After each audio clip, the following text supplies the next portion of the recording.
anong tingin nyo nung reaction nyo nung nakita nyo talaga si Amy Marcos naririto? Ako? Wala naman kay Amy, pero ayoko na sa mga Marcos talaga. But I mean, you know, it's politics ba?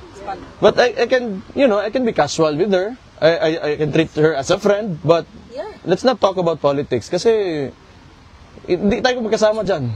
Yeah. Pero Mayor, gusto ko lang i-clarify kasi minsan may mga lumalabas, syempre hindi ko alam, controls niya o whoever, na parang ang pagdating dito ni Amy Marcos, parang pinapalabas nila, parang siya yung bringer of hope for PRRD to go home.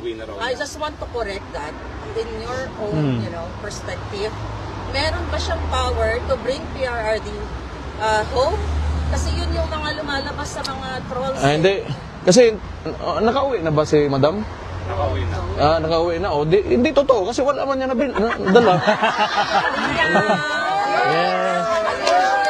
Pero no, hindi sa ginaano ko siya, inaasar ko sa or anything. Pero kasi kung gano'n yung ginapag-usapan. Hindi, mas maganda po kasi yung klaro dahil kami dito nakikita namin yung effort ng family. Yeah, but you're doing your best. whatever it is, kung nandito si Madam Amy, okay na yun. That's enough na she's supporting. Wala naman akong problema sa gano'n.